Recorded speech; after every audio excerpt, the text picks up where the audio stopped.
నమస్తే BCN news కి స్వాగతం। నా పేరు నీలిమ। ముందుగా ముఖ్యాంశాలు। చిలకలూరిపేటలో సీఎం జగన్ బహిరంగ సభ। సంక్షేమ పాలన కొనసాగాలంటే మళ్లీ వైసీపీని గెలిపించాలని పిలుపు।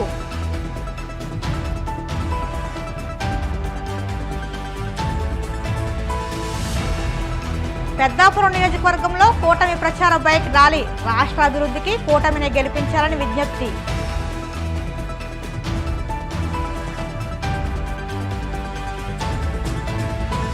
సమయాభావం వల్ల ప్రజలందరినీ కలవలేకపోయానన్న వర్మ। గెలిచిన తర్వాత మళ్లీ వస్తానంటూ హామీ।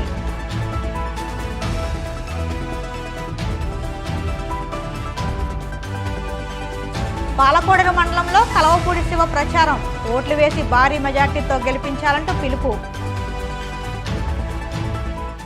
రాష్ట్రంలో పేదలు పెత్తందారులకు మధ్య యుద్ధం జరుగుతుందని, ఇందులో పేదలే గెలవాలని కోరుకుంటున్నానని సీఎం జగన్మోహన్ రెడ్డి పేర్కొన్నారు। చిలకలూరిపేటలో జరిగిన బహిరంగ సభలో జగన్ మాట్లాడుతూ ఎన్నికలకు ఒక్కరోజు మాత్రమే మిగిలి ఉందని, ప్రతి ఒక్కరూ ఎన్నికలకు సిద్ధంగా ఉండాలని పిలుపునిచ్చారు। తమ మేనిఫెస్టోలో ఇచ్చిన 99% హామీలు అమలు చేశారని అన్నారు। రైతుల కోసం రైతు భరోసా, రైతు బీమా, ఆర్బీకే కేంద్రాలు, పగటిపూట 9 గంటల నాణ్యమైన విద్యుత్ అందజేశామన్నారు। విత్తనం నుంచి పంట కొనుగోలు వరకు రైతన్నకు అండగా నిలిచామన్నారు। ఈ ఎన్నికలు రాబోయే మీ భవిష్యత్తు నిర్ణయిస్తాయని చెప్పారు। మొట్టమొదటిసారిగా రాష్ట్ర చరిత్రలో ఎప్పుడూ జరగని విధంగా ఏకంగా 2,31,000 ప్రభుత్వ ఉద్యోగాలు మీ బిడ్డ ఈ 59 నెలల పాలనలో ఇవ్వగలిగాడు। చరిత్రలో ఎప్పుడు చూడని విధంగా ఇంతకుముందు మేనిఫెస్టో ఇచ్చేవాళ్ళు ఎన్నికలప్పుడు ఇచ్చిన మేనిఫెస్టోను ఎన్నికలైపోయిన తర్వాత చెత్తబుట్టలో వేసే పరిస్థితిని మొట్టమొదటిసారిగా మీ బిడ్డ మార్చాడు। మేనిఫెస్టోను ఒక బైబిల్గా, మేనిఫెస్టోను ఒక ఖురాన్గా, మేనిఫెస్టోను ఒక భగవద్గీతగా మొట్టమొదటిసారిగా నిర్వచనం ఇస్తూ ఆ మేనిఫెస్టోలో చెప్పిన హామీలు ఏకంగా 99% హామీలను మీ బిడ్డ అమలు చేసి ఆ మేనిఫెస్టోను నా ప్రతి అక్క చెల్లెమ్మ ఇంటికి పంపించి, చెల్లెమ్మ అక్క మీరే టిక్కు పెట్టండి, ఇదిగో అన్న పంపిన మేనిఫెస్టో, ఇందులో ఎన్నైనాయి అన్నది మీరే టిక్కు పెట్టండి అని చెప్పి మొట్టమొదటిసారిగా మేనిఫెస్టో అన్న పదానికి అర్థం చెబుతూ ఏకంగా 99% హామీలను అమలు చేస్తూ విశ్వసనీయత అన్న పదం ఇది అని చెప్పి చూపించిన పరిస్థితిలో కేవలం ఈ 59 నెలల కాలంలోనే జరిగింది। చంద్రబాబు చేస్తా ఉన్న కుట్రలు ఎలా ఉన్నాయో ఒక్కసారి గమనించమని అడుగుతా ఉన్నా। ఈరోజు రాష్ట్రంలో 2 సిద్ధాంతాల మధ్య యుద్ధం జరుగుతూ ఉంది। ఈరోజు ఇక్కడ రాష్ట్రంలో జరుగుతూ ఉన్నది కులాల మధ్య యుద్ధం కాదు, ఈరోజు రాష్ట్రంలో జరుగుతూ ఉన్నది 2 సిద్ధాంతాల మధ్య యుద్ధం। ఇవాళ రాష్ట్రంలో పేదవాడు ఒకవైపున ఉన్నాడు, అటువైపున పెత్తందారులు ఉన్నారు। ఈరోజు యుద్ధం జరుగుతూ ఉంది। జరుగుతూ ఉన్న కుట్రలు గమనించమని అడుగుతా ఉన్నా।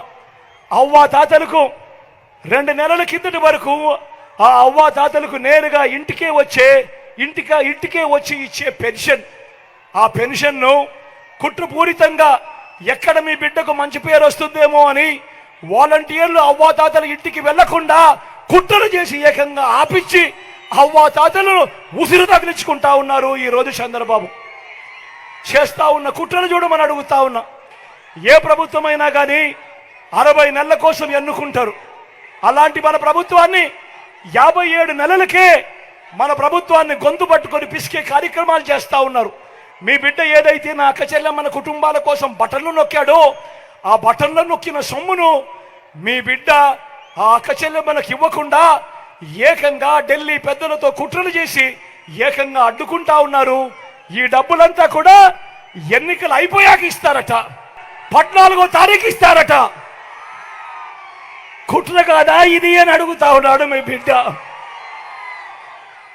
అయినా పర్వాలేదు, కారణం ఏంటంటే నాకు కావాల్సింది నా అక్క చెల్లెమ్మల ముఖాలలో సంతోషం, నాకు కావాల్సింది ఆ అక్క చెల్లెమ్మల పిల్లల చదువులకు మంచి జరగడం, నాకు కావాల్సింది ఆ రైతన్నల ముఖంలో సంతోషం, నాకు కావాల్సింది ఇది। ఈరోజు ల్యాండ్ టైటిలింగ్ యాక్ట్ మీద, రిజిస్ట్రేషన్ మీద కూడా ఎలాంటి దుష్ప్రచారాలు చేస్తూ ఉన్నారు మీరే చూస్తూ ఉన్నారు। నేను అడుగుతా ఉన్నా, మొన్ననే ఈ మధ్య కాలంలోనే ఇదే బాలకృష్ణ, చంద్రబాబు వియంకుడు ఇదే బాలకృష్ణ వెళ్ళి విశాఖపట్నంలో రిషికొండలో భూములు కొన్నాడు। ఇదే దత్తపుత్రుడు మంగళగిరిలో భూములు కొన్నాడు. నేను వీరిద్దరిని అడుగుతా ఉన్నా, మీరు భూములు కొన్నప్పుడు మీకు ఒరిజినల్ రిజిస్టర్డ్ డీడ్స్ ఇచ్చారా లేక జిరాక్స్ కాపీలు ఇచ్చారా అని అడుగుతా ఉన్నాడు మీ బిడ్డ. కాకినాడ జిల్లా పెద్దాపురం నియోజకవర్గంలో టీడీపీ కూటమి ప్రచార బైక్ ర్యాలీ ఉత్సాహంగా జరిగింది. శుక్రవారం సాయంత్రం సామర్లకోట బ్రౌన్పేట సెంటర్లో భారీ బైక్ ర్యాలీని కూటమి అభ్యర్థి సిట్టింగ్ ఎమ్మెల్యే నిమ్మకాయ చినరాజప్ప ప్రారంభించగా ప్రచార రథంపై జనసేన జిల్లా అధ్యక్షులు తుమ్మల రామస్వామి, పెద్దాపురం నియోజకవర్గ బీజేపీ కన్వీనర్ విత్తనాల వెంకటరమణ, పెద్దాపురం మాజీ మున్సిపల్ చైర్మన్ రాజా సూరిబాబురాజు, పెద్దాపురం నియోజకవర్గ ఎన్నికల పరిశీలకులు బోళ్ల వెంకటరమణ ఉండి ర్యాలీని నడిపించారు.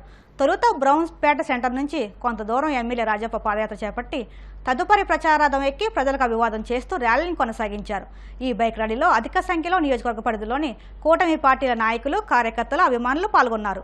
ఎన్నికల ప్రచార ఘట్టం ముగిసింది. ఆఖరి రోజు కావడంతో నర్సాపురం టీడీపీ సీనియర్ నాయకులు, టీడీపీ రాష్ట్ర ఆర్గనైజింగ్ సెక్రటరీ కొవ్వలి యతిరాజా నాయుడు పట్టణంలోని 7వ వార్డులో ప్రచార కార్యక్రమం నిర్వహించారు. పశ్చిమ గోదావరి జిల్లా నర్సాపురం పట్టణం వార్డుల్లోని ప్రతి ఇంటింటికి వెళ్లి జనసేన, టీడీపీ, బీజేపీ కూటమి జనసేన పార్టీ ఎమ్మెల్యే అభ్యర్థి బొమ్మిడి నాయకర్, బీజేపీ ఎంపీ అభ్యర్థి భూపతిరాజు శ్రీనివాస్ వర్మకు ఓటు వేసి గెలిపించారని అభ్యర్థించారు. ఈ కార్యక్రమంలో కూటమి అభిమానులు, కార్యకర్తలు పాల్గొన్నారు. జనసేన పార్టీ బొమ్మిడి నాయకర్ గారికి, ఎంపీ అభ్యర్థి బీజేపీ తరపున భూపతిరాజు శ్రీనివాస్ వర్మ గారికి మద్దతుగా తెలుగుదేశం పార్టీ, జనసేన, బీజేపీ శ్రేణులతో కలిసి నేను కొవ్వలి రామ్మోహన్ నాయుడు, రాష్ట్ర ఆర్గనైజింగ్ సెక్రటరీ, తెలుగుదేశం పార్టీ ప్రచారం చేయడం జరుగుతుంది. స్పందన అద్భుతం. ప్రజలు స్వచ్ఛందంగా బయటకు వచ్చి మేము చంద్రబాబు నాయుడు గారిని సీఎం గా చూడాలి మళ్ళా అని కోరుకుంటున్నారు. అప్రతిహతంగా సాగుతుంది ఈ ప్రచారం. రేపు 13వ తారీఖున బాక్సులు బద్దలయ్యేలాగా ఉంటుంది. తీర్పు అనడంలో ఎటువంటి సందేహం లేదనకుండా చంద్రబాబు నాయుడు గారు 160 పైగా సీట్లతోటి ఆంధ్రప్రదేశ్ ముఖ్యమంత్రిగా ప్రమాణ స్వీకారం చేయబోతున్నారు. అలాగే మోడీ గారు 3వ అత్యధిక మెజార్టీతో ప్రధానమంత్రి కింద ప్రమాణ స్వీకారం చేస్తారని, ఈ దేశాన్ని, రాష్ట్రాన్ని అభివృద్ధిలో నడిపించి నర్సాపురం గత 5 ఏళ్లలో కోల్పోయిన అభివృద్ధిని తిరిగి తీసుకొచ్చే విధంగా నూతన ప్రభుత్వం చంద్రబాబు నాయుడు గారు ఆధ్వర్యంలో మేమందరం కూడా కలిసి ఈ నర్సాపురాన్ని నూతనంగా నిర్మించే ప్రయత్నం జరుగుతుందని, ఈ ప్రయత్నానికి ప్రజలందరూ కూడా సహకరించి ఒక్కోటి గాజు గ్లాస్ మీద, ఒక్కోటి కమలం మీద వేసి తమ అభిప్రాయాన్ని క్రిస్టల్ క్లియర్ గా చెప్పి మా అందరి మద్దతు చంద్రబాబు నాయుడు గారికి ఉందని అత్యధిక మెజార్టీతో గెలిపించండి. మీకు ఏం కావాలో, ఈ నర్సాపురానికి ఏం కావాలి, ఈ అభివృద్ధికి ఏం కావాలి, మన యువతకి ఏం కావాలి అన్ని కూడా మనం చంద్రబాబు నాయుడు గారిని అడిగి స్థానిక ఎమ్మెల్యేని కలుపుకుని అందరినీ కూడా, కార్యకర్తలందరికీ కూడా న్యాయం జరిగేలాగా, ప్రజలందరికీ న్యాయం జరిగేలాగా నర్సాపురంలో తీరని కోరికలన్నీ పరిష్కరించే విధంగా 5 ఏళ్లు అభివృద్ధికి మేమందరం కూడా పాటుపడతామని చెప్తూ జై తెలుగుదేశం, జై జనసేన, జై బీజేపీ.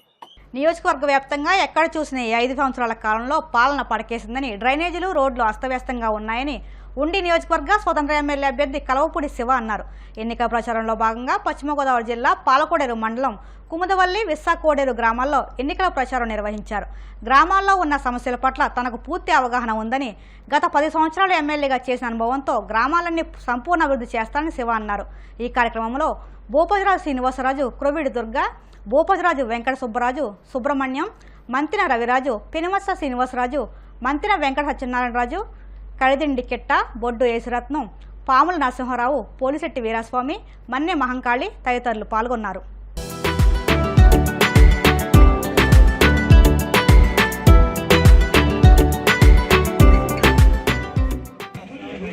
స్వతంత్ర ఎమ్మెల్యే అభ్యర్థిగా పోటీ చేస్తూ సింహం గుర్తుపై ఎన్నికల్లోకి వెళ్తున్నామనే విషయాన్ని ప్రజలందరికీ కూడా తెలియపరిచి ప్రజల అభ్యర్థన చేసే విధంగా ఈరోజు మన కోడవిల్లి గ్రామం, విశాఖోడేరు గ్రామం, గొర్రంగుమూడి గ్రామం, పెన్నాడు గ్రామం, సింగవృక్షం గ్రామాలు ఎలక్షన్ క్యాంపెయిన్ చేయడం జరిగింది.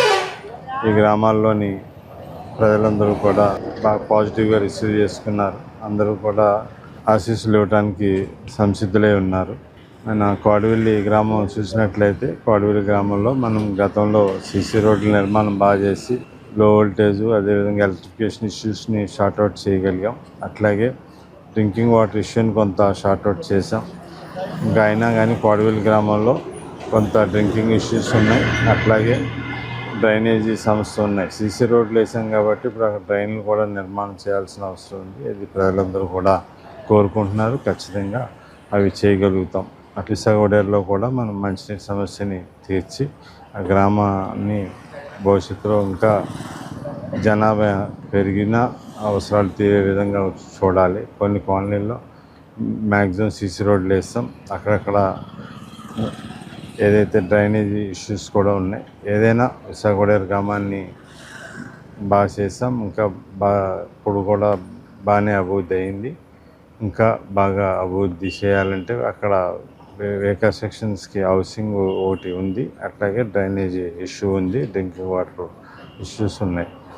అట్లాగే గొరగనమూడిలో మన ఇన్ఫ్రాస్ట్రక్చర్ బాగా ఏర్పాటు చేస్తాం, డ్రింకింగ్ వాటర్ కూడా బాగా ఏర్పాటు చేస్తాం. ప్రధానంగా గొరగనమూడిలో కూడా డ్రైనేజీ ఇష్యూస్, హౌసింగ్ ఇష్యూస్ ఉన్నాయి. దాంతోపాటు పెన్నాడ గ్రామంలో ఇన్ఫ్రాస్ట్రక్చర్ మ్యాక్సిమం చేస్తాం, కానీ ఇంకా ఇన్ఫ్రాస్ట్రక్చర్ కూడా చేయాల్సింది ఉంది. రానున్న రోజుల్లో సింగవృక్షంలో ఏదైతే పేదలకి హౌసింగ్ కానీ, అదేవిధంగా ఈ డ్రైనేజీ ఇష్యూస్ కానీ ఉన్నాయి, అలాగే మంచినీరు ఇష్యూస్ కూడా ఉన్నాయి. అవన్నీ కూడా చేయాలి. ఇంకా ప్రజల ఆకాంక్షకు తగ్గట్టుగా పనిచేసి గ్రామాలన్నింటినీ కూడా సమగ్రంగా అభివృద్ధి చేయగలుగుతాం. అదే నమ్మకంతో ప్రజలందరూ కూడా ఆశీస్సులు ఇవ్వడానికి సిద్ధంగా ఉన్నారు. ఈరోజు చాలామంది గుర్తు కోసం కన్ఫ్యూజ్ అవుతున్నారు అనుకున్నారు, కానీ కన్ఫ్యూజ్ అవ్వట్లేదు. చాలామంది పెద్దలు కూడా, అందరూ కూడా పెద్దోళ్ళు కూడా సింహం గుర్తు అని చాలా తొందరగా మన గుర్తు కూడా ప్రజల్లోకి వెళ్ళింది. కానీ ఒకటి మట్టికి నిజం, ఉండి నియోజకవర్గం ప్రజలందరికీ ఒకటే మా విన్నపం. 20 సంవత్సరాలు పార్టీని నడిపించి ధర్మం వైపు ఆయన ఉన్నారు. ఈరోజు పార్టీని ఆయన మోసం చేయలేదు, కానీ ధర్మం వైపు, ప్రజల వైపు ఆయన ఉన్నారు. ప్రజలందరూ ఒక్కసారి విజ్ఞతతో ఆలోచించి శివన్నకు పట్టం కట్టి సింహం గుర్తుపై ఓటేస్తారని, మన అభివృద్ధి ఉండి నియోజకవర్గ ప్రజలందరూ కూడా అభివృద్ధిని కోరుకుంటున్నారు తప్పనిచ్చి డబ్బుని కాదు అని చెప్పి మరొకసారి నిరూపిస్తారని, ధర్మం వైపు ఉంటారని ఖచ్చితంగా ఉండి నియోజకవర్గ ప్రజలందరినీ చేతులు జోడించి అడిగేది ఒకటే మాట, శివన్నని గెలిపించండి, ధర్మాన్ని గెలిపించండి. ఇప్పుడు కాసేపు ప్రకటనలు.